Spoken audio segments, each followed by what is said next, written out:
done is to reduce that 6,000 volts down to around 800 volts. So that's what we get when we inject the 6,000 volts into this. It clamps the voltage down to around 800 volts. And that's sort of typically how they work. Okay.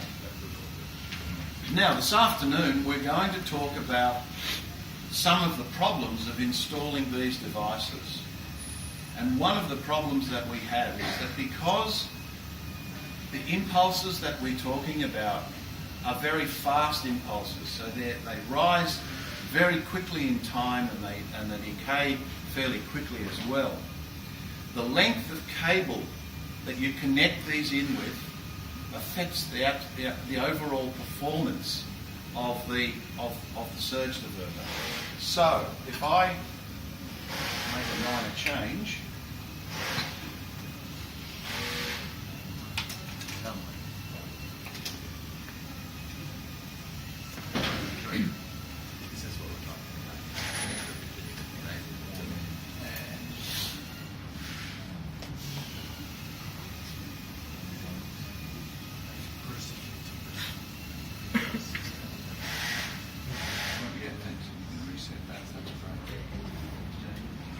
so all I've done now is to add 1 metre of cable.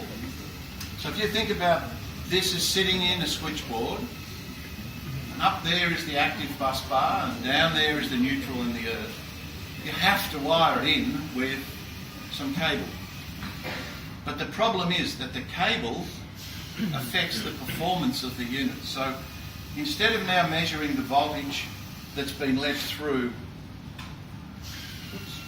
across the terminals, which is the best performance, I'm now measuring the voltage across the terminals here through this metre of cable. So if we do that again, thanks Jason.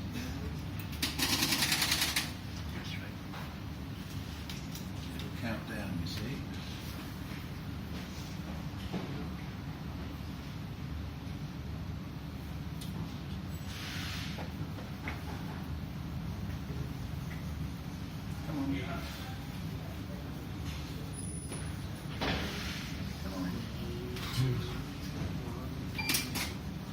Okay. So now the peak voltage that was let through was 1,400. So this wire has added 600 volts to the performance. So it's degraded the performance by 600 volts. So this idea of the effect of leads is really, really important. So what we have to do is to figure out how do we overcome that. And the main one way to overcome it is to not have any leads in there. The other way to overcome it is to come up with a configuration where you actually feed power into one side of a surge diverter and take it out the other side. In other words, you're actually bringing all the load through the surge diverter one side and out the other. And that's what a surge filter does. So a surge filter is series connected. So this is shunt connected. It goes from the line down to the neutral and the earth. But the filter is series connected. You come in one side and you go out the other. So surge filters, as you'll see this afternoon, range from tiny ones of maybe 2 amp rating up to 2,000 amp rating. Tiny ones you can pick up in your hand. The 2,000 amp ones you'll need a forklift. So and all the others are in between. So what we're going to do this morning is to test 2 filters. I'm going to test a plug-in filter, which is our PP10, because this filter is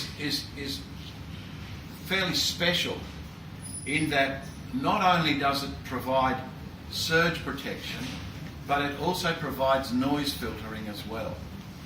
Now, not all of our filters provide the level of noise filtering that this filter does. So this one's been designed to provide surge protection plus noise filtering. So what we can do is cut that resistor there.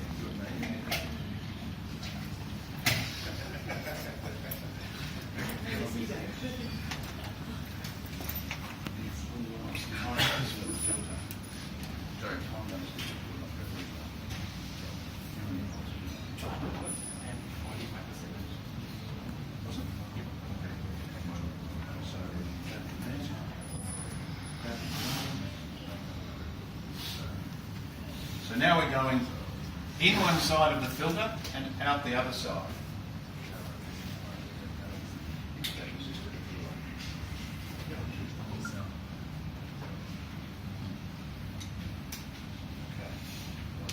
Right? Where's that trigger? There's that trigger. Should be okay.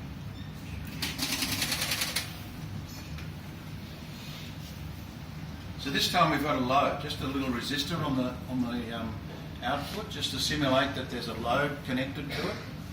Doesn't make a lot of difference, but it does make a little bit of difference.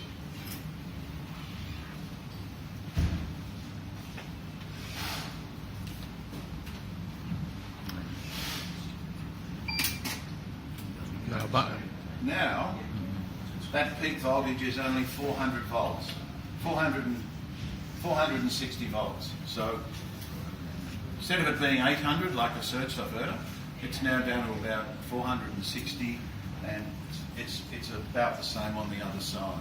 So the filter, not only does it reduce the let-through voltage, it also filters the energy. So that's why you can see this. You can see this as like a wavy line here, because the filter's actually acting on it. So although you're seeing this wavy line here, the peak voltage has been reduced. So that's what a surge filter can do.